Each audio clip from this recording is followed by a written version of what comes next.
So welcome everyone to our second class of Singing for Your Soul.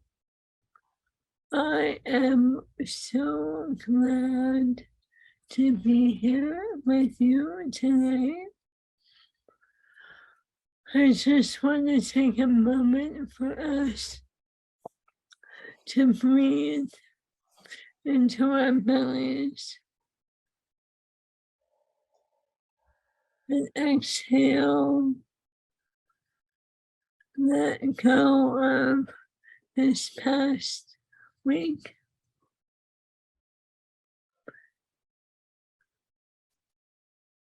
And then inhale into being here in this moment.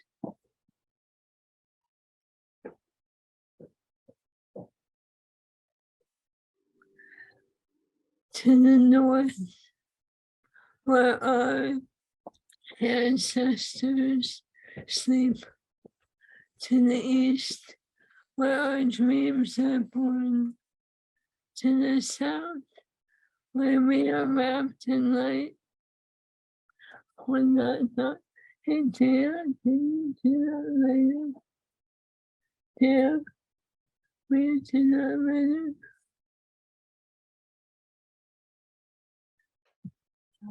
Thanks. I'm gonna start that over. To open our sacred circle. To the north, where our ancestors sleep. To the east, where our dreams are born. To the south, where we are wrapped in light. To the west, where wisdom pours into our hearts. To the great above, where Father, Son, Grandmother Moon, and the star relations dance our stories into being. To the great below, where Mother Earth holds our roots as they grow in this garden we call home. To the here and now, where we align with the goodness that is. To all the powers that be, to the very large and the very small, and the spaces in between. To the ancient, to the new, and the timeless. You are welcome here.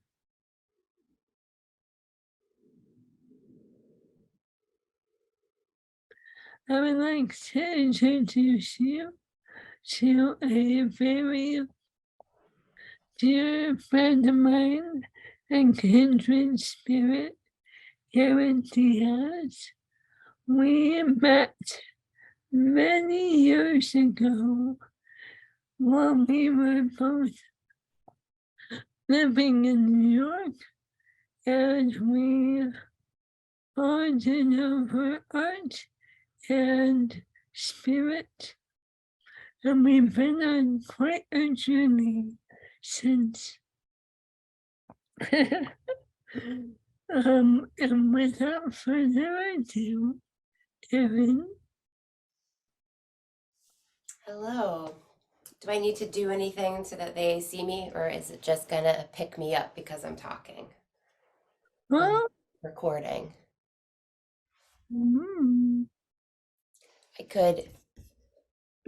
I pinned you. Perfect. Hi. Hi, everybody. I am so grateful for that wonderful introduction, Lindsay, and the beautiful opening prayer. And as I reflect on our time together and how it started, I, yeah, I associate my times with you with the sacred and times of exploration and transformation. And I feel that when I'm in your presence. And so I'm really excited to see what comes of our alchemy today and the sharing of our wisdom and our gifts and intertwining. So yeah, my name is Erin Diaz, and I have been a theater person my entire life. My parents were both theater people, and they put me on stage when I was 8 months old, and I started, I started exploring my body as an instrument and as a way to express and make art, I think, at a very young age.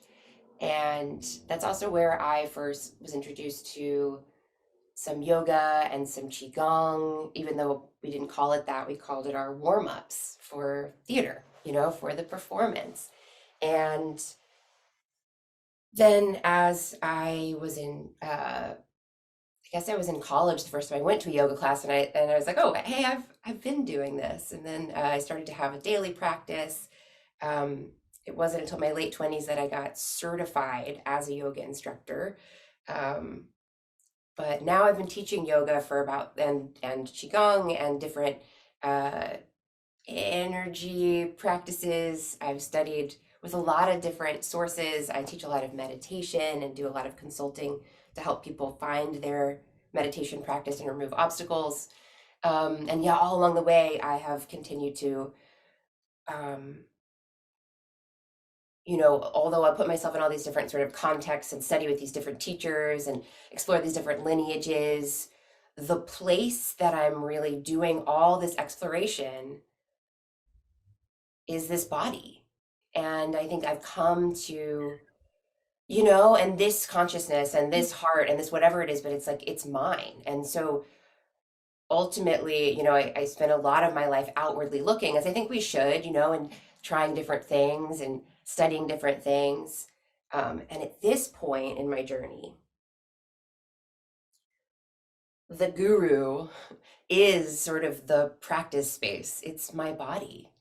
And I consider my body to be an extension of Mother Earth and the universe and everything that, Lindsay honored in that opening prayer.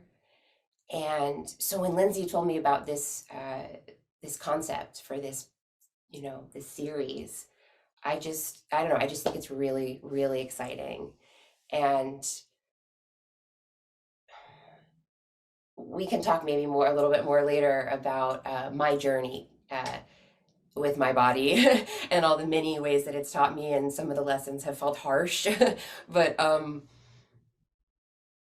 but for now, I'll say that I'm at a place where any practice that gets me back into honoring my direct experience, not mitigated by another teacher or another, consciousness ultimately, that those are the ones that feel the most empowering.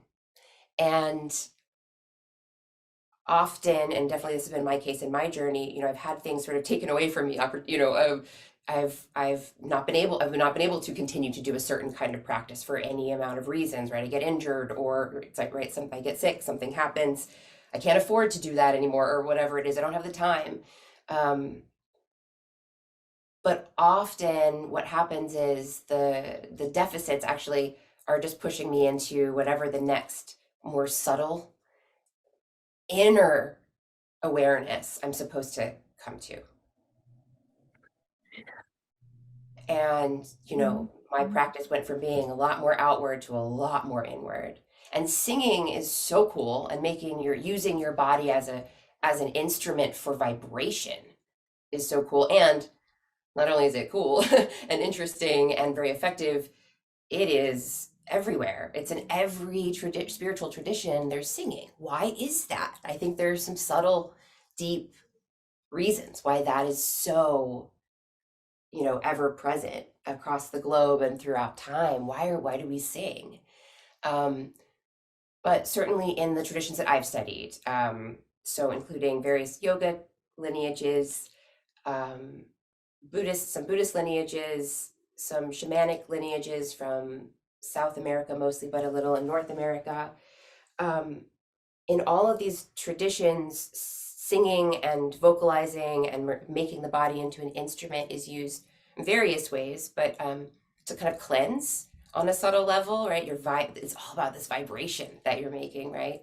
Also to sort of awaken parts of you and to empower parts of you, to grow relationship with different parts of you. And it is a subtle and inner practice, but it is also physical. Um, and anyway, so it's a really special place to be working. And Lindsay and I thought it would be really valuable for everyone doing this series to get an introduction to the chakras.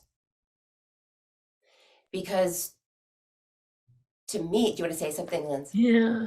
Before we launch into the chakras, can you talk a little bit about your experience with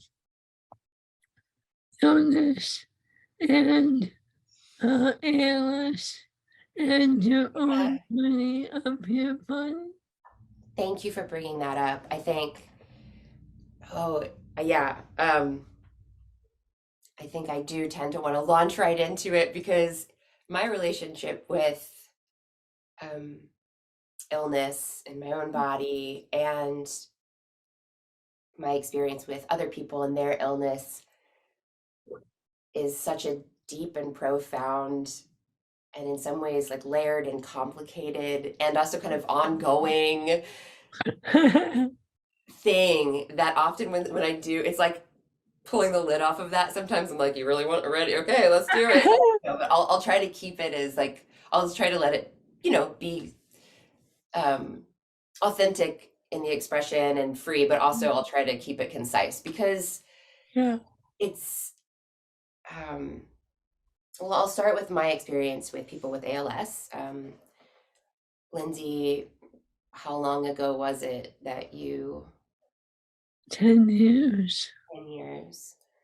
Okay, and I'm 40 now. I'll be 41 in a month. So it's 40, so yeah, I was 30 or 31 when Lindsay got sick. And I was, you know, you might say very fortunate in that I hadn't had a lot of illness in my immediate sphere, and even not really a lot of death either. My siblings, my parents, my almost all of my grandparents and their partners because they're all divorced. But it's just like my world hadn't gotten rocked. Like I hadn't been really presented that much with my own mortality myself, and it hadn't really. So when I had been, living in New York City and just having this fun, as we shared just this really fun life together, and we were very, just enjoying ourselves, I think. And I didn't want to think about my mortality. And I was avoidant, frankly, of just a whole aspect of life, that you can only avoid for so long, and avoiding also means avoiding all of the wisdom and depth and love, and authenticity and integrity that come from, and peace ultimately that come from owning that. Anyway, so I hadn't had to confront it personally, but here is this dear friend of mine confronting it. And, as we do, I think, with beloved friends, and as you introduced us, sort of sisters and creativity and spirit. And, we also, yeah, like to get into adventures together. And at times I think I definitely had a big crush on you and know what that, it's like, because we're all just exploring and having fun. And so I think that I saw a mirror of myself that I didn't really want to see. And Lindsay did this amazing job of bringing me in to the experience, and of course, here I am trying to get a yoga teaching I'm delving into all of that, but I'm kind of still in that phase of the spiritual egoism, sort of being like, I'm so healthy. I will live forever. Look at me. I do yoga every day. I'm the best, And it's like, it doesn't matter. It doesn't matter if you do yoga every day. Life is going to, sickness, these things come and there's not a reason. I remember you blew my mind the day that you were like, why is this happening to me? And I was like going through like the Rolodex of answers from everything that I had read and everything I'd studied. And it all sounded like bullshit. And the only answer that was true was, I don't know. Yep. And that was it's one of many, frankly, like aha, like guru moments that I've had like with you that changed my life, where I was like, oh shit, that's a next level of wisdom for me to be able to admit I don't know, you know? Anyway, okay. And then, so then my uncle ended up being diagnosed with ALS, and I helped care for him at the end of his life. And it brought me really close to him and my aunt in a way and my cousins, and just everybody, and myself. That was a really beautiful experience. He, unlike Lindsay, who's been living with it for 10 years, it was less than 2 years between diagnosis and, you know, him passing. So, or just maybe a little over, but it was just this very Yeah. short experience and profound and beautiful. And I did a end of life doula certification training while I was doing that, so that it could be a better support, and because I was always interested in that, and that was really profound. Um, so yeah, those have been my experiences with ALS so far.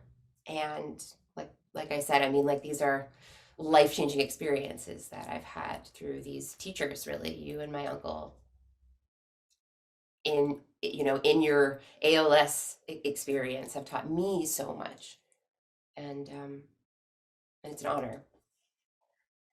And then for me, I'm like, I'm one of those people, and the list of the people that I know that are experiencing this is just growing and growing. Where I have one or more um, sort of unknown autoimmune disorders right now, and uh, and I think that it's really hard to say, but I think that things really started in a period of stress. In 2016, I was moving. I was um, putting myself in a very kind of difficult position, I think, in various ways. I was leaving my sources of income. Yeah, it was a big deal. And I don't think that I realized that it was stress. And I don't think I really knew what to do with it. And I just let myself be in this period of extended stress, I think, for too long. And then it was, you know, handful of months later, I started to have like actual symptoms that were like, but it was like I was starting to be like really achy all the time. I also was living in the countryside, and I probably got Lyme disease somewhere along the way. That could have been a part of it. Started to get cysts. I grew this cyst right here that's pretty, like, just kind of there and big, and rashes and stomach issues, and starting to get sort of allergic to certain things. That all just sort of was like all these kind of blossoming symptoms, all within a period of a handful of months in like 2017. And things continued to be stressful. Then I had the stress of getting married. And then I had the stress of getting married to someone that I wasn't supposed to get married to. So then I had the stress of getting divorced. And I think a lot of it was my body kind of saying, no, no, no. And I was like, shh, no, you be quiet and just go along with this. This is good for all of us. And my body's wisdom wasn't being heard. And so it had to start shouting and shouting louder. Yep. Um, and through that experience, of course, I have learned so much about my body, and of course, have come to be much better at respecting it. And that's taken me on a whole journey about how to learn how to do that. And the chakras is actually one of the main tools that I do use for myself, for checking in with my body and listening to its wisdom. So, yeah, so I've developed all of these tools, and I've had to consider diet. There's so many things that I just would eat. And now I'm like, what's in this? Like, what, Mhm. did it come from a factory, or did it come from, like, the earth and loving mm, hands, or just yeah, the difference of, and just paying attention to my environment in a really different way because I was forced to. My body made me. So many things, learning how to really set boundaries and say no and take rest. I mean, my body has taught me all of this through my illness. yes. And I have grown much more compassionate. I was kind of, frankly, like, kind of like conceited, kind of the same way as when around illness and death. I was like, that's for other people. I was just like, no, that's not me. And it's like, girl. So, that humility is also a huge gift, Mm, because because when you're like trying to fly high above others, that it's not true. That you're just like, there's so much energy, I think, that went into being fake before, that also, I think, maybe contributed to me getting ill, you know? And now I'm like, "Pfft, I'll just be fake. I'm immortal, and it's great, and it's painful, and I'll take it. I'll take it like this, you know? yeah. Yeah. And it brings me into community, with people like you, which is the biggest gift. So here we are. Me too. Yeah, I love that we both have found our ways into being more comfortable with the messiness of our humanity and our bodies, and Yes. being in the unknown and being okay with that. Yeah. Yeah. Whew. So, will you please tell us about the chakras? Yeah, I would be happy to. So I'll share my screen, and I'll just share a little image with you guys. Um, so you can follow along with it. Though we will also, along with this, we can give you a link to the Google Doc too, for people who want to, I don't know, print it out or whatever. Okay, give me one sec. Share screen. So, I will share everything Yeah. in the Mighty Networks, and Yeah. I will also email links to everyone so Great. you have it. Yeah, and I have like audio of the practice that we're about to do that's pre-recorded that people can practice with. So yeah, and really anything like that that you guys want to follow up with, just post about it there and we can pop it Oh, up for you. So hopefully you can see this all right. Um, what I'm going to do is talk you through the chakras, and then we're going to practice feeling into the chakras and doing this sort of chakra check-in, which, as I said before, I use really regularly. I mean, in a way, I use it daily, though I don't necessarily always do the whole line of them. Like, yeah, anyway, it's a practice for getting back into your body, getting back into the here and now, just like Lindsay's prayer so beautifully asked us to do. Um, And so I want to just start with the caveat that I'm going to give you some information right now, and because there's 7 of them, it can sometimes feel like a lot.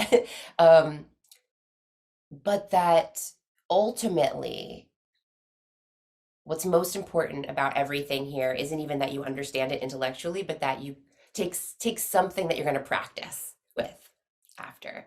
So if you're somebody who's really intellectual, then you might really grab onto something and be really into all this information. And if you want to just stick with the somatic, the spiel will be over in a few minutes, and then we'll be in the actual embodied practice, which again I believe is the most important thing to take away.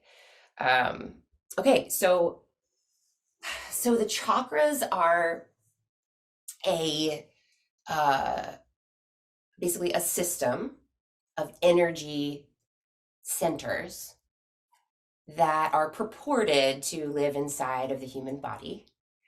And I said before that I've studied a lot of different kinds of traditions.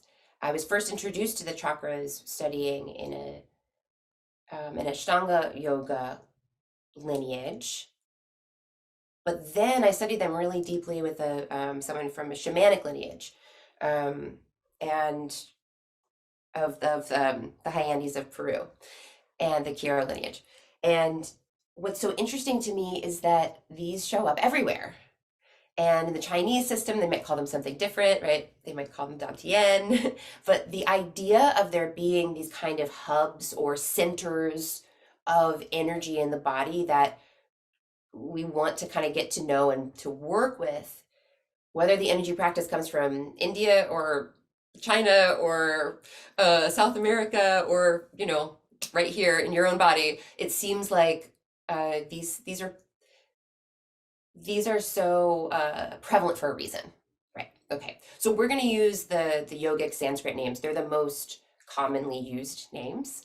They're interesting in their own right, but know that like if you're interested in these, you can explore across cultures. What do you call your energy centers? What are that's all interesting. But they're basically made the same way. Chakra is a Sanskrit word that means wheel. And you might experience these centers as wheels. I tend to experience them more like orbs or planets. That's like how they feel in my body. That's what works for me. But chakra does mean wheel. And the idea is they run along your spine. And basically the front of the spine. The first one is chakra 1. It's at the bottom. And that's going to be an orb or a wheel of light. Energy, sound, vibration, these are all one thing, right? But a wheel of energy at the base of your spine. So the Sanskrit name for chakra 1 is Muladhara, and that means, Mula means root. So this is your root chakra. And right there in that name, and also in like where it is in the body, we can feel already. And maybe if you're tapping into it, if you just take a moment to close your eyes and breathe in and out of just that part of your body. Don't even worry about there being a wheel or a chakra or an orb. Just breathe in and out of the very bottom of your pelvis. Breathe in and out of your legs and your feet. And maybe you already kind of sense like, what is this chakra about? Like your body might already start to tell you. Um, I work with this chakra a lot, and I know Lindsay's really interested in working with this chakra and talking about it a little later. Um, so, but it's number one for a reason. It's the foundation. You don't want to build a house on top of a crooked foundation. So if you are compelled to begin chakra work, starting with Muladhara is a great idea. And just spending more time in that part of your body, breathing in and out of that part of yourself, and connecting with, what do roots connect with? The earth. And that's sort of the intuitive way of starting to get in touch with chakra 1. All of them have all sorts of different things that we could talk about and teach about, but they have colors. So I'm just going to teach about a couple. They have colors. Red is the color of chakra 1. And they have sounds, and we're going to work with these sounds. These sounds are called bija mantras. Bija means seed. And the seed mantra for chakra 1 is lum. It's kind of pronounced like L-U-M almost, right? But it's L-A-M, lum, lum. And so we'll practice this a little bit later, but these are all what I call touchstones, like ways of getting in touch with the energy of chakra 1, or waking it up, or starting to, check in with it or whatever. Imagine the color red in those parts of your body as you breathe, and maybe repeat the sound lum. That's like, these are ways of getting in touch, potentially. And then I give you some words that you can associate with each chakra on this chart. Somebody who's got a really nice balanced chakra 1 feels safe, nourished, grounded, at home in the body and in the world. So it's very much the physical. And of course, the lower part of the body is really what we focus on here. But the body itself, physical, home, right? Because your body is your home, and that's like your foundation and your roots, earth, right? So the whole physical realm is really chakra one territory. And then I'll always kind of mention what you might start to consider as pathways into healing chakra one would be to heal relationships that chakra one uh, that are in like chakra one's domain in that like area of your life, right? So what is your relationship with your body? You know, well, what does it feel like right now to say, look at your feet and say, thank you, thank you, you know? What does it feel like to, yeah. So playing with that, your relationship to home, to Mother Earth, to nature, to roots, to routine and structure, and to the concept of mother. Yeah. Okay, so chakra two, Svadhisthana. This rules your pelvis. So for women, I basically say like in the space of your womb. Um, if you if you are able to and you want to try, you can put another way to find it is to put your thumbs on top of your belly button. There's my belly button under there, and then let your pointer fingers come into a V, and then exactly where those pointer fingers point should roughly be where chakra 3 is. On the back, of course, it's called the sacral chakra often, right? On the back is the sacrum. And we do want to think of these as three-dimensional, right? They're not just at the front side of your body, they're kind of in the center. So that's a helpful reminder of that we even call it the sacral chakra. But yeah, so this rules your pelvis, your hips, your booty.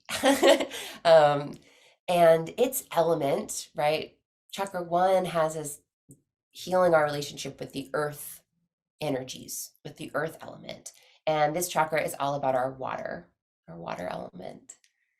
Its color is orange, so spoiler alert, we're going up, according to Roy G. Biv, right? So the color spectrum, red, orange, yellow, right, going all the way from bottom to top, from the most gross to the least, right, to the least subtle to the most subtle. Yeah, okay. So its color is orange, and its sound is VUM with a V. So again, I've got some words that will help you get in touch with this chakra. But again, if you just go into your body and hang out in that space, as we're all going to do together in the exercise soon, and so you could do like a little moment of right now, just breathing in into your basically your reproductive organs. That's what this is in charge of, and your hips, um, the sexual aspects of us, the parts that they're close to the ground, but they've got something juicier going on, right? And it's um yeah. So I've got these words that, might help you dig in, but again, just being with this part of the body will probably help you sense into the power of chakra 2. It gets us in touch with the power of our like raw desires. It's our raw creative energy. It is very powerful stuff, right? And so working with being satisfied in life, pleasure. What's your relationship with pleasure? That's an interesting one to contemplate. Your relationship to desire, sexuality, to hormonal cycles. Yeah, so really, for me at least, there's a lot of big work there and some trauma. There's some trauma in that part of my life and my body. So with any of this, if you do find yourself doing any of these practices, and as happened to me, like actually kind of unearthing some stuff, which is beautiful and powerful, do know that you don't have to, and in a lot of cases, we shouldn't deal with that alone. You can reach out. You can reach out to Lindsay, you know what I mean? Or you can find somebody in your life to hold space for you, because sometimes we do these practices and guess what? We want them to work and then we're like, whoa, whoa, whoa, hey, I just opened the floodgates and here's this like rushing out stuff. Like, having somebody to hold the space for you for that is it's a way of respecting the power of this stuff. and the power of the process and the power of community. And anyway, so yeah, know that I have doing chakra 2 work healed some great stuff, but that means that I brought up some big stuff, you know. Um, yeah, but it's really beautiful and really empowering work, man. Okay, so chakra 3, Manipura. Oh, I didn't explain what Svadhisthana means. Um, there's different ways of translating that, but it's basically um, it's like the one that stands in power, in the power of the self. Interesting, right? Okay, and then Manipura. This translates to the jewel in the city. It's interesting. This is your naval center. And so there's different people talk about it in different places. Some obvious call, say the solar plexus, right? But it's sort of like you can find it, feel for it in anywhere in this region, basically between the heart and the hips. And I do say that it does, at least in my experience, it really just rules all of the internal organs, but certainly rules stomach, digestion, as you would expect. This is associated with fire, and its color is yellow.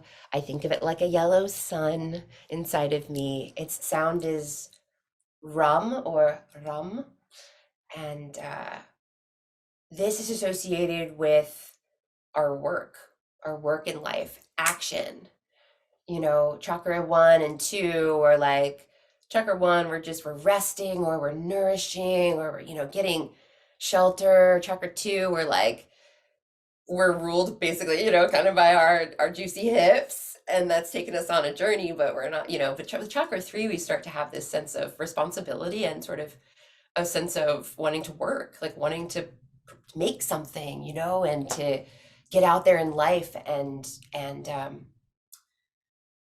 to exchange our light with others, to be a sun for others and feel the sun of others. And anyway, so this is associated with being, somebody who's got a really strong, healthy chakra 3 will be radiant and charged and seem purposeful. They often seem really charismatic, or we feel really charismatic when our chakra 3 is really healthy.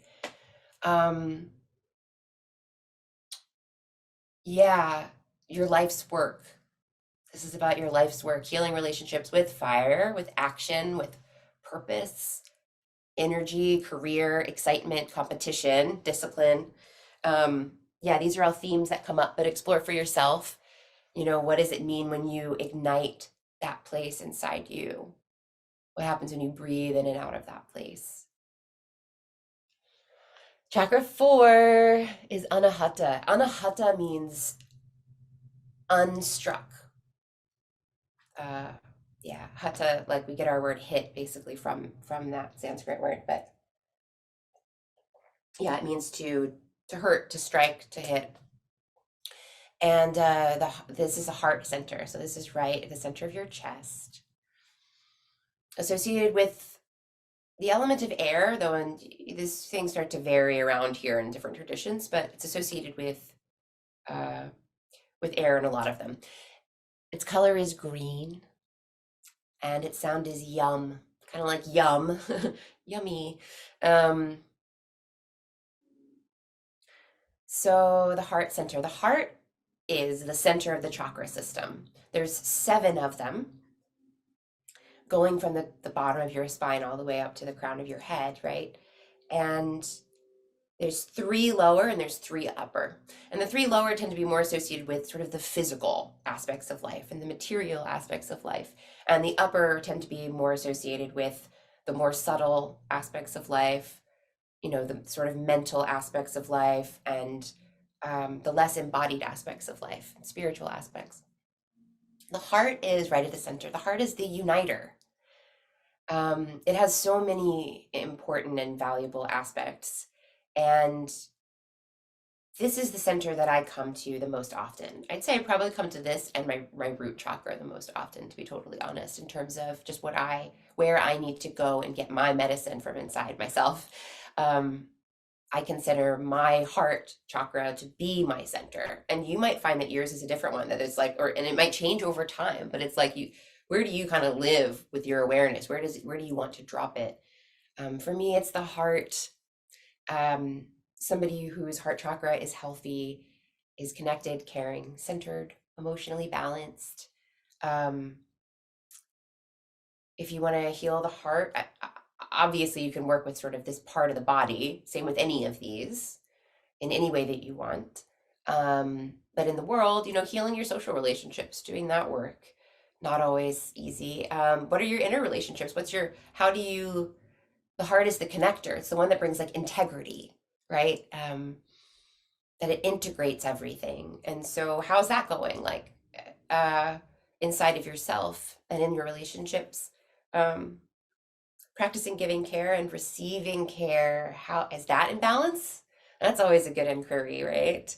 And just exploring emotional balance in general.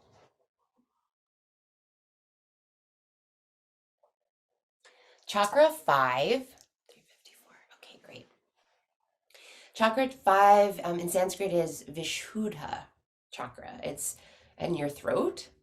And this is associated with ether often, but again, things start to get funky in the upper chakras where they're not as associated directly with the elements, which kind of makes sense, given they're just more subtle. But Vishuddha chakra is a light blue. Actually, it's like sky blue, because we're going to get indigo next, right? So think about like a lighter blue there. And its sound is hum, hum, hum, hum, hum. And Vishuddha means the purifier.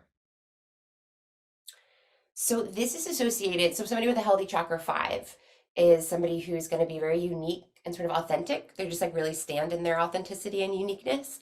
It's associated with communication. So they'll be good at communication and expressing their true voice. Whereas chakra 2 is associated with raw creativity, right? Our ability to make a baby, like this, we're not doing consciously. This is associated with more refined creativity that is using more of us, using more of our intellect, using more of our sort of personality. Yeah, this chakra can be healed by cultivating sort of communication, art, language, self-expression, sound, singing, symbol and story, receiving and giving truth, right? Okay. Chakra 6, Agnya chakra. It's hard to say. You can just say Ajna and people will totally know what you mean. And this is often called your third eye. I've been taught that it's actually really at the center of your skull. That's where I work with it, more around where like your pineal and your pituitary glands are right, they're right together and they're like right dead center if you're in the middle of your skull. Oh, and another thing that I'm not even going into, because you can really associate the chakras with anything that you want, but there's a very close connection with the chakras and the endocrine system. At every chakra, there is an important gland of the endocrine system. And so there's one theory that the reason why all around the world people came up with the theory of chakras is that that really you're just sensing the energy and the power inside your own body. If you're subtle enough, you will sense the power of a gland working. And you'll also sense that they are all connected in this kind of line. But in any case, it's a really helpful map for doing our practices and thinking about the different aspects of being human and how to take care of each of them. So I embrace it. Okay. Chakra 6, Agna. So this is associated with perception, also with your mental life. Here we go. Its color is indigo. So it's like uh, a dark blue. So this is like the nighttime sky, whereas the previous one is more like daytime sky, right? Its bija mantra is Om. Om. So somebody with a healthy chakra 6 is wise, clear, integrated. They're what I say direct access to relevant information, what we might call someone who's knowledgeable or intuitive. So cultivating clear vision, intuition, insight, logic, focus, studying systems and like the chakras and understanding them, like using your intellectual muscles, right, is good if you want to be focusing on chakra 6 in your life.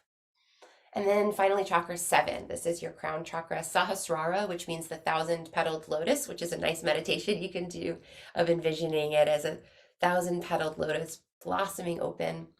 But this is in your crown. So it is beyond the elements. We're beyond the elements now. And its color is violet, the most subtle, least dense color on the spectrum that humans can see. And its sound is also Om, but it's a silent Om. And somebody with a healthy chakra 7 is enlightened, integrated, free. They experience the oneness with the infinite mystery. And to work on it, you want to try to cultivate direct experiences of spirit, of freedom, of the infinite, the eternal, getting comfortable in the unknown, making room in your life for transcendence, being comfortable with the fact that some aspects of you, so like this rules basically like the doorway to the whole universe, which we are connected to. So this is the part of you, there will always be really the majority of what you are that is mysterious, that's unknown to you, that your consciousness hasn't touched consciously, but it's still you. And that vastness, that it's totally incredible, right? That is true. And that vastness is what some people call God. I would call God, I would say God lives in every single chakra. Goddess lives in every single chakra. Every single one of these is equally sacred. But this one does connect us to vastness. It asks us to totally surrender to the beyondness that we already are, but we just haven't been able to directly experience yet. So all of these spiritual practices that I've studied ultimately, are trying to kind of make space for us to have that ultimate surrender that a lot of people call enlightenment. But I believe that any of these chakras, all of these chakras are in some state of openness and health, and that we all have access to some taste of every single one. So don't believe that this is just for advanced. You have a chakra 7. You are endowed with the exact same thing that the Buddha had, and any other saint that you admire. So the chakras are your human hookup. And by getting comfortable with them and getting to know them and getting to honor them and listen to them, you start to make possible healing in a way that feels, at least for me, sort of integrated. And, it's like I've got steps, for my checking in. And I have a little map to follow so I don't get lost within myself, and to make sure that I don't neglect any parts of myself, right? If I'm always hanging out in some areas of my life, then I'm not balanced. And balance is the name of the game with all of this work. Okay.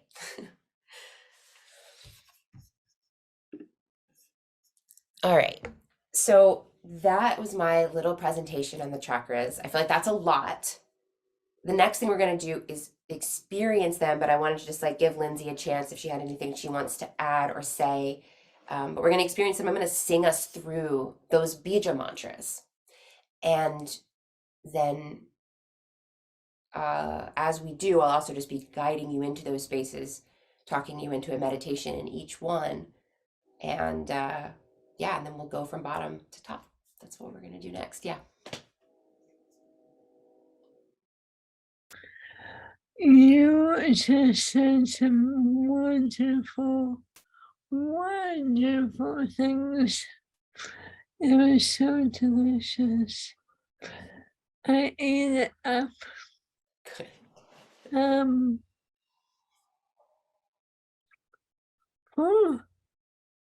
I think we should just launch into the future mantras. Great. Well, let's do it. So, for this too, I guess I'll share my screen. And actually, I'll even just copy paste these are easy. I have them right here.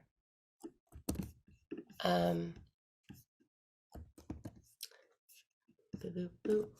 I'm just going to put them right in the same document, which we'll share with you guys.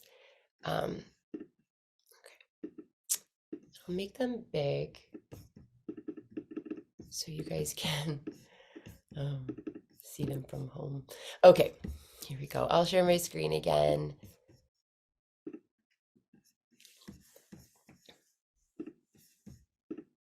Here they are. All right, so though they're listed from top to bottom, because yeah, we're gonna go from bottom to top, but you guys get it, right? So the melody that I'm going to share with you guys for this is a traditional melody that was taught to me by Leslie de Saulnier, who learned it from her guru, and who was at an ashram in upstate New York. And the melody is very simple, very classic melody. It repeats. So if you don't quite get it with lam, you'll get it with vam.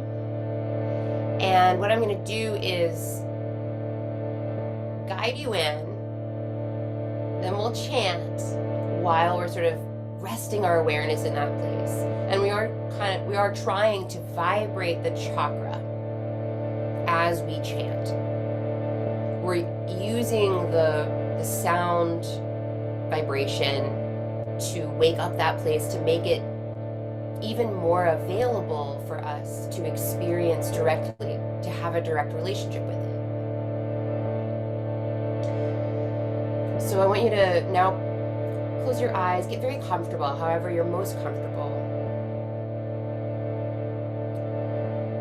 And direct your awareness to the bottom of your own pelvic floor, right? It's the very bottom of your pelvis. And I want you to imagine an orb of red light. And this orb of red light is like the upper half of it is poking up into your body, and the lower half is sort of out of your body, searching for earth. There's also energy, red energy from this coming down through your legs and your feet. Can you breathe through all of those spaces now?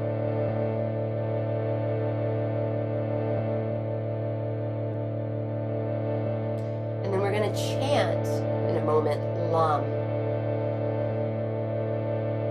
And you're going to hear me chant it, and then I will play without me singing for you to respond as best you can to repeat what you heard.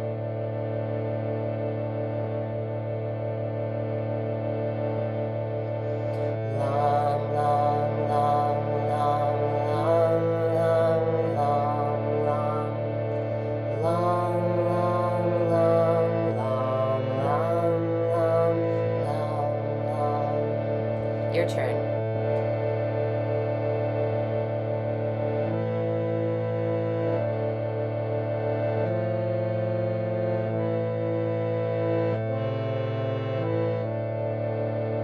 And then all together we'll all chant Lam, right? Lam.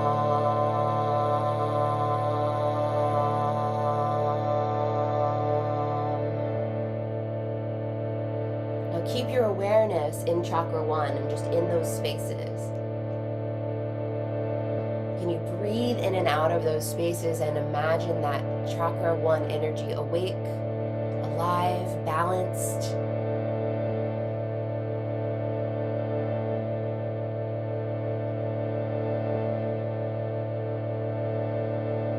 And now move your awareness up to chakra 2. So you're just moving up a little bit, and imagine an orange orb of light with a watery quality, a juiciness to it,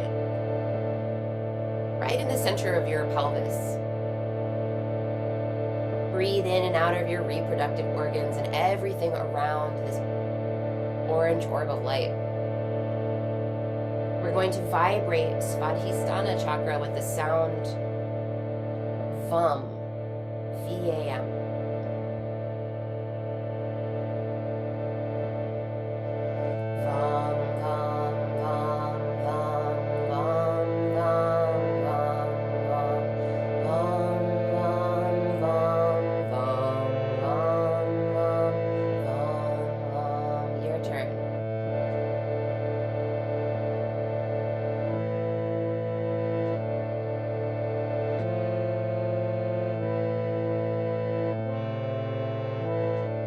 Together from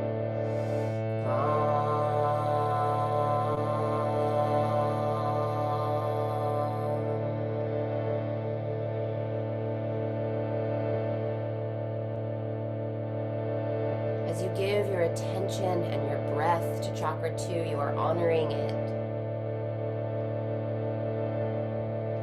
Feel it awake, alive, honored, in balance, communicating with the other chakras, doing its most important, juicy work.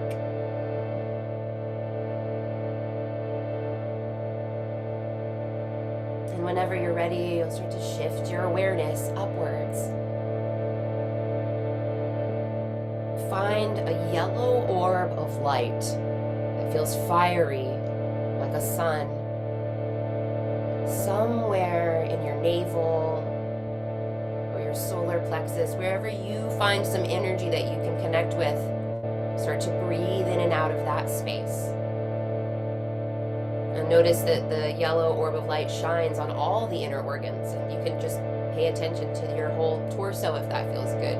Fill it with the yellow light, and then we will vibrate this space of fiery action and purpose with the sound rum, rum, rum, rum, rum, rum, rum, rum, rum, rum, rum, rum, rum, rum, rum, rum.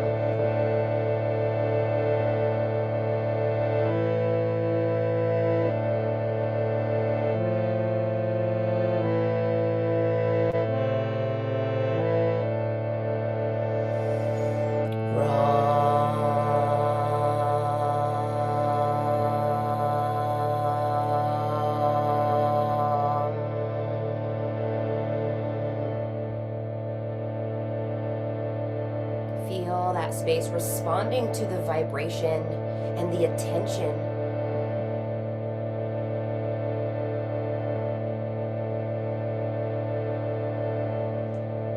Then bring your awareness up to your heart space and envision a green orb of light right in the center of your sternum, behind your breastplate,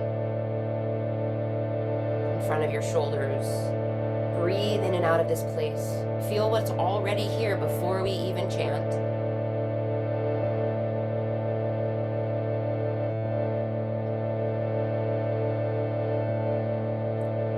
You're gonna wake up this connector, this lover, the heart, with the sound yum. Yum, yum, yum, yum, yum, yum, yum, yum, yum, yum, yum, yum, yum, yum, yum.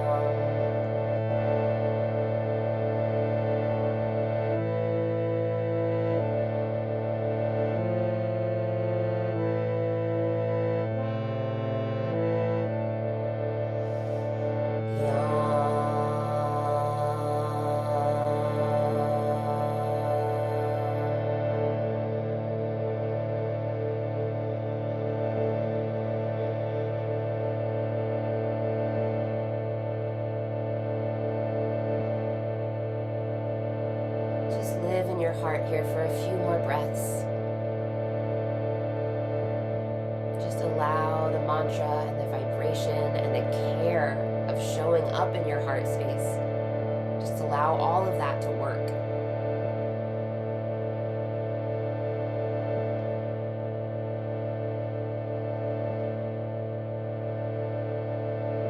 And then bring your awareness up into your throat. And envision a sky blue, a day sky blue light, an orb of light or a wheel of light, whatever it feels like to you is all right. You just need to connect with this space.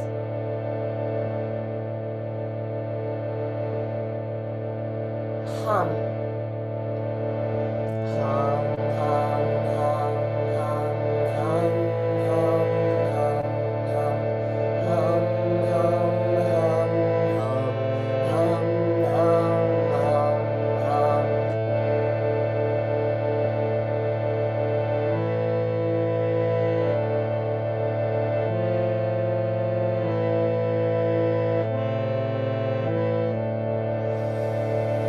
Hum.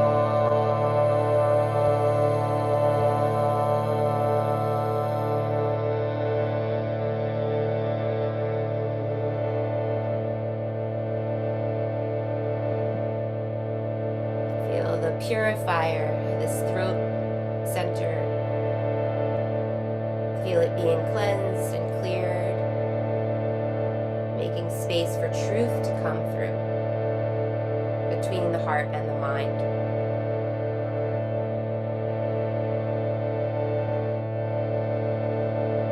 And then we'll shift our awareness up to the center of the skull. Envision an indigo orb of light, dark blue light. Right at the center of the skull, feel its presence, feel it shining on all the space around it.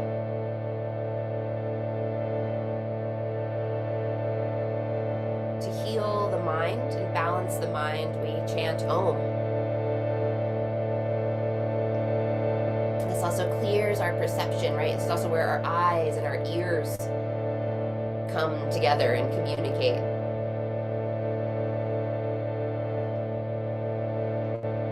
Om.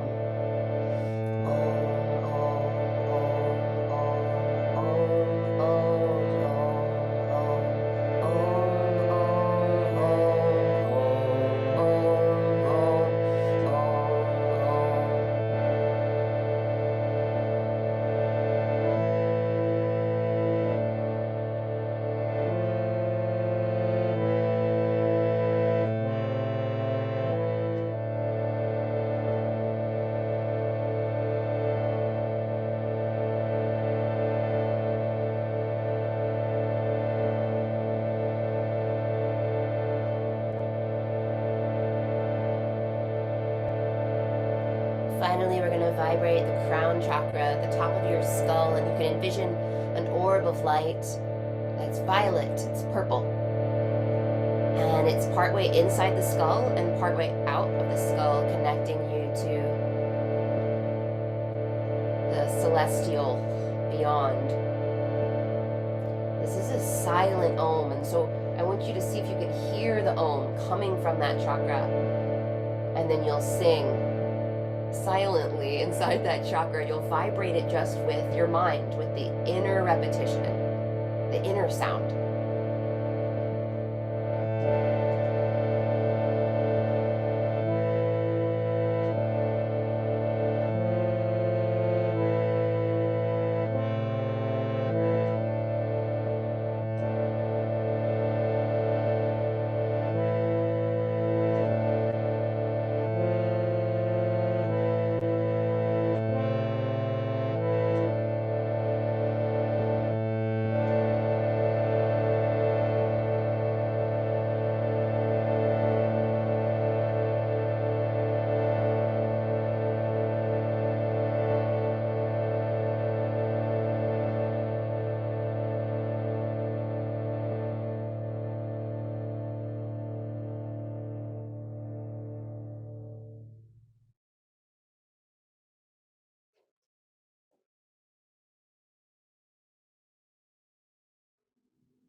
And now we're just going to sit quietly for 1 minute, just feeling these centers, just aligning them as best we can along the front of the spine, feeling them just awake, observe, be the observer while the chakras have a life and a light of their own.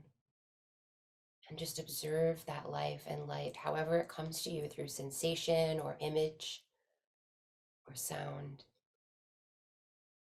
So 1 minute, just quietly being with these chakras.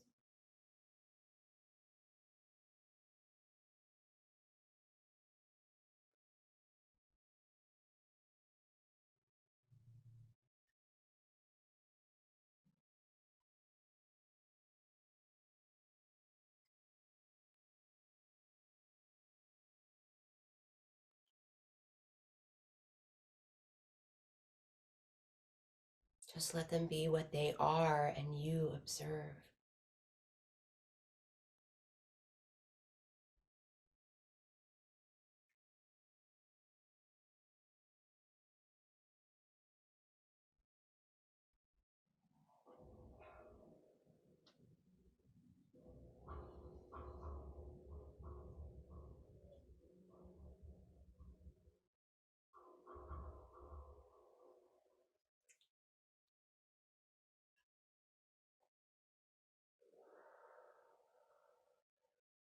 Feel yourself complete, balanced, whole, connected.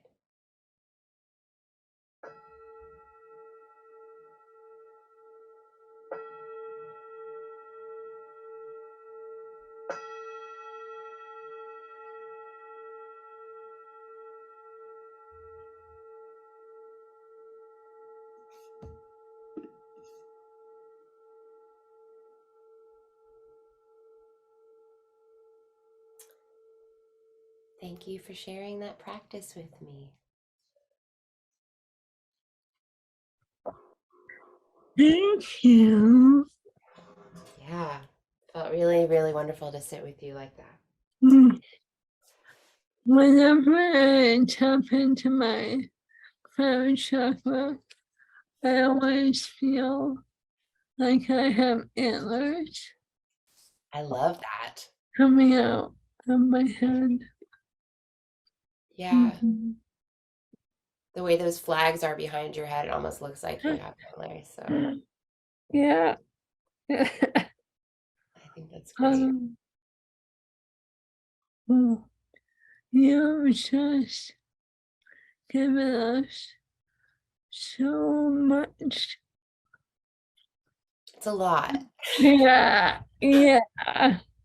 And while I have been working with these systems for a long time, not everyone in the circle has, and so I want to open an invitation to all of you that if you have any questions that come up um, between now and the next class, or even beyond, feel free to reach out to me, or if you have a very specific question for Erin, I can pass that along to And her. I'm in the Mighty Network. So just Awesome. tag me or yeah. Yeah. And I'm sure if I'm tagged in the post, yeah, anyway, that I'll see it. And for sure I'll answer Mhm. right there. Yeah. Um, I, it's funny, but before our class, I did a tarot reading Hmm. for the class today. Yeah. I pulled the Tower, the Hermit, and the Magician in that order. And so I really feel like, Wow. wait, let me back up because um I was thinking about how perfect this timing is to jump into the chakras. Because right now it's a time of year, at least in the northern hemisphere, when the winter is winding down and there's anticipation of a thaw of spring, and you can almost feel the trees are getting excited about like their sap returning from their roots and like Mhm. flowing back up their bodies. Um, and it's also like a time when the underworld and the roots and the mycelium really start humming. And I have always felt like right now is a time to kind of reassess our foundation of our beings before we spring into a new season before we break out of the darkness and break out of, oh, hi, hold on 1 second. Hey, dear, Lisa needs treats. I have a cat in my lap demanding, demanding, what she needs treats. So, yeah, I, and also, you know, when we are dealing with chronic illness or what I learned to think of as like active dying, our roots feel a lot less stable, a lot less um grounded, so to speak. And so I know that it's really important for us to really tap into the root and to trust that, yeah, our bodies actually know what's up. The reason that well, maybe not all of the reason, but our body is sending us messages about what we've been ignoring or what's been out of alignment, and that if we're feeling pain or numbness, or we have a weird growth somewhere, you know, that is a big, huge signal to listen to that part of ourselves. And so that brings me back to the tarot reading that I did for class. And the tower is all about destruction of what we think our castle should be, in order to create a stronger foundation Mm, for what what a is. great description of the tower. I love that. Yeah, Love. right. It's like we have to break down what was in order to authentically embrace where we are. Yes. And then that leads to the hermit. And the hermit is all about your inner work and tapping into that glowing inner knowing that you are your own light in the darkness. And that then leads to the magician, who is all about being in alignment with the basic elements, in order to manifest in the world. Yeah, Amazing. and when I drew those cards, I laughed Yeah. because oh, I'm looking. Yeah. Um, I kind of was perfect. Um, yeah. So I'm wondering now. Well, before we do that, I just want to let everyone know that I have been sitting with this idea of an additional offering for everyone that is in this circle, where I want to offer you one-on-one herbal consultations, and then I will send you herbs for either for tea or a foot bath or like a massage oil, depending on what you need. I want to help you support yourself in whatever your body is telling you need. So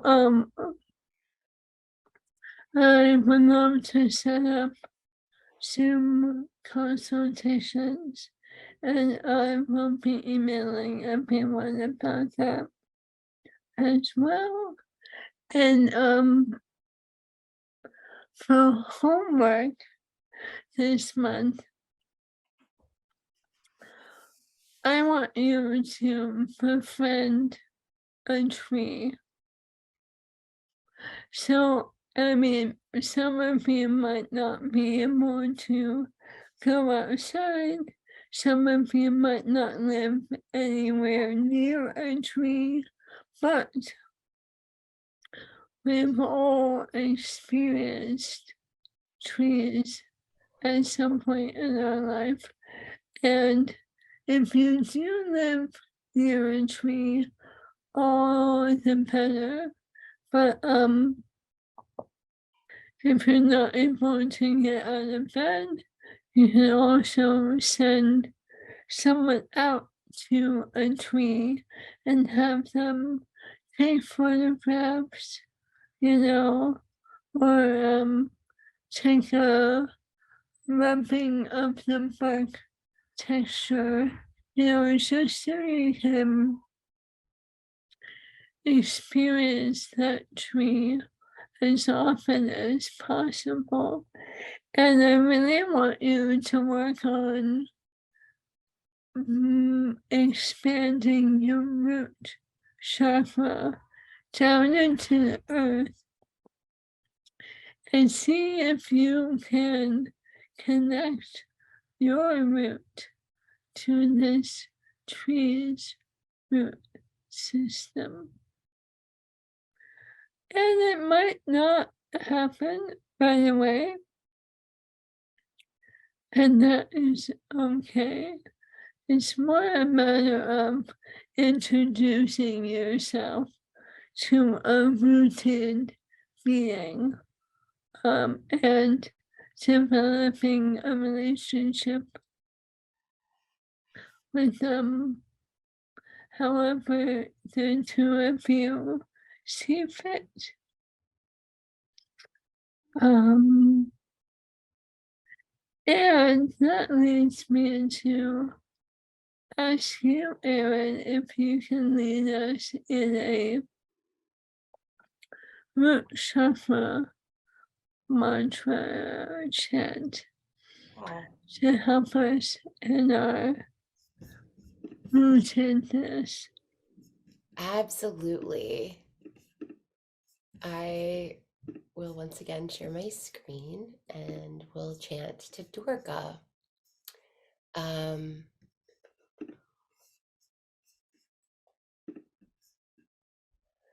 okay, so for a while we're just going to chant this first one. They're really two different chants to Durga. Ma Durga is uh, a particular goddess in the Indian pantheon that you can investigate and read stories about, who's, said to ride a tiger, and she's the mother of Kali, who famously wears the necklace of skulls and is a badass warrior. Um, and she is said to be the one who she's like a protector. She's said to always come, especially for those who need her and who are don't have any other support. Durga comes. So she's a particular goddess who I think is really awesome, and I started chanting to her a long time ago. and have really built a relationship with this chant and with her. But I also realized that my version of who Durga is really like she's an archetype of something even bigger who I'm really chanting to, which is really Mother Nature herself, Mother Earth herself, to the energy of the natural world. And in but I so I invite you to play around with what it means to you. But I do think it's important for us to have a sense of what we are chanting in a different language, and this is ancient Sanskrit. um, and then hey, oh, so hey means basically like it does in this language kind of, but it's less rude. It's like I'm calling to you. It's like, yeah, hey, you, I'm chanting to you. And then Ma, mother, and Durga, her name. Then the second one, I think we'll get to it. How long do you want to chant, Lindsay? Like 5 minutes?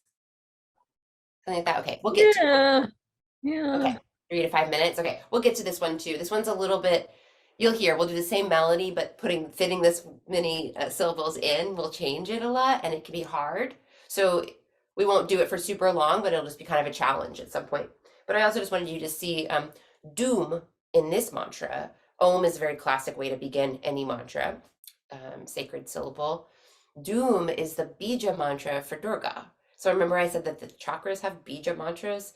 The idea is that a bija mantra is the seed, the like smallest essence, that like the smallest you can make, you can get down uh, somebody's essence or someone's power. And that the seed, just like a oak tree, will grow from the seed that you can put in your hand, but then it's an oak tree like that's like weighs tons and tons and tons, and is like, just like Lindsay was saying, with it's connected roots to so many things. It will become that over time, but the idea is all you need is this one little syllable mantra to call in the power of whatever it is, this chakra or this goddess. Anyway, and then Durgaye, it's just a way of saying Durga, and Namaha is a way of saying I honor you, basically. Okay, here we go. This is a melody that I came up with, but the chant has been around forever. These chants, these mantras. So we'll do a call and response like we did before. So I'll sing it, and then I'll play it without singing, and that's your moment to sing. Hey, Ma, Durga.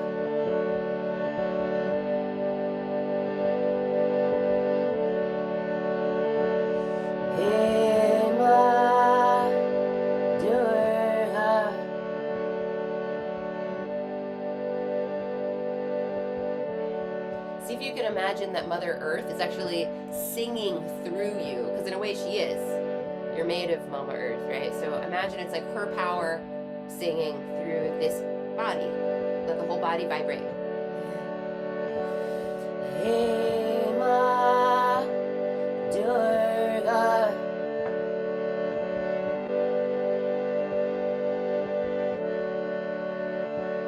Hey, Ma, Durga.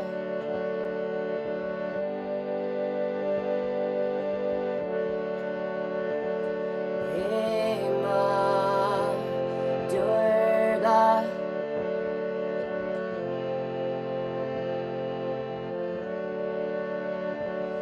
Hey, Ma, Durga.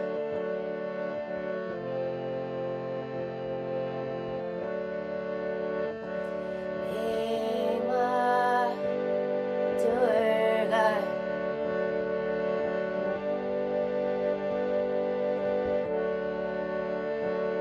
Hey, Ma, Durga.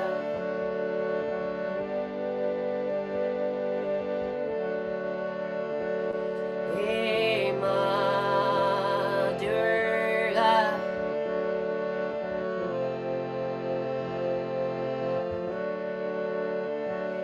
Hey, Ma, Durga. Call her like you need her. Hey, Ma, Durga.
now I'm going to sing the second version, and you could try. It's a challenge. And if you don't want to, you can just sing back the old version, just Hey Ma Durga. You'll catch on. Om Dum Durgaye Namah.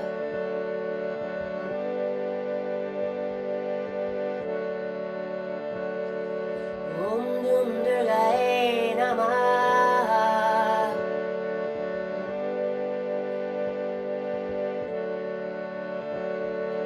Om Dum Durgaye Namah.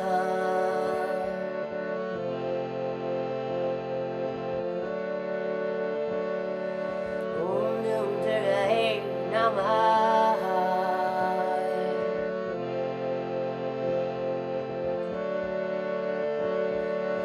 Om Dum Durgaye Namah.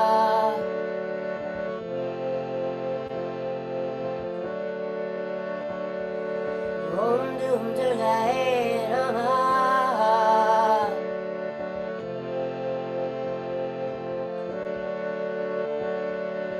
Om Dum Durgaye Namah.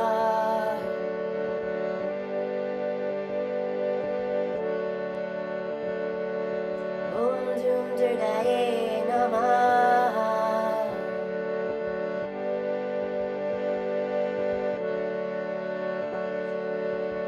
Hey Ma Durga.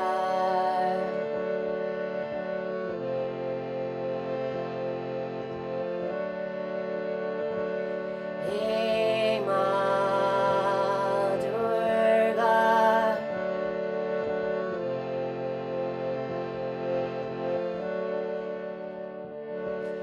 Hey Ma Durga.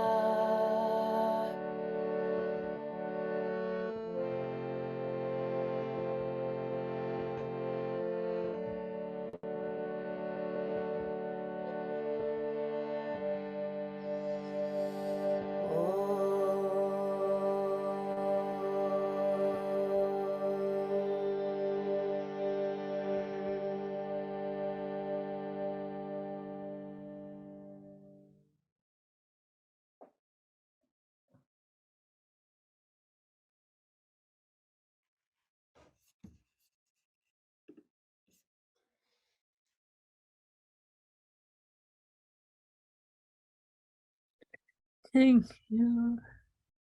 My pleasure, my honor. Wonderful to practice with you.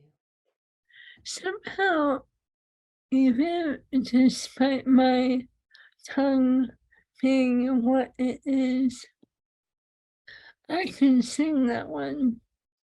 That's awesome. I can also do the one related to the heart chakra, but Yeah. the Naka Samasta. hmm Um, I have trouble with all the others, but these two, they work for me. So interesting that way. Yeah, Uh, I'm glad. I'm glad. yeah. Yeah. Cool. Oh. Hmm. I'm beyond grateful that we got to have this time together today. Me too. And for anyone who's watching or participating out there, I hope that that there's even just a little tool or a little tip or a little aha moment that will help you in your practice. And on the handout, there are some like check-in questions. So like you can kind of take that practice further and some sort of further instructions.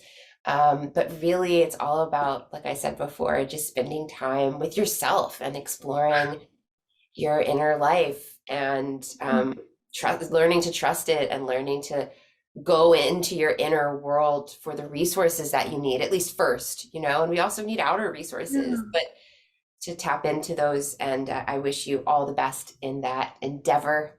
And definitely tag me if you want any, any follow up support or have any questions for me. Thank you so much for inviting me into your circle. And to add to that, trust all the tiny voices or impulses that may sound really strange at first, but I'm sure that they are, or if they're not, exactly what you need, they will lead you on the path to find the next step. I'm going to wrap our circle up.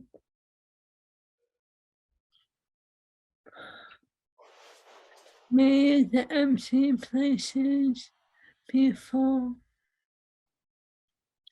May the stuck places flow freely. May the frantic places be calm.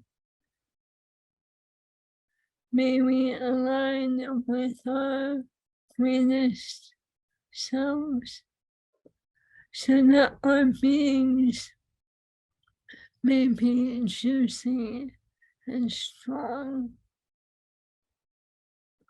May we love the shadows and the light. May we continue to feed and nourish ourselves.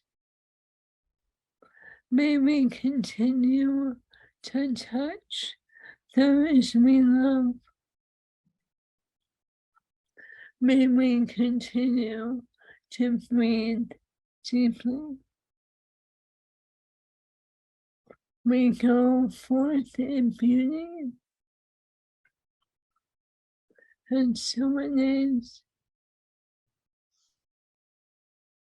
Thank you, thank you, thank you.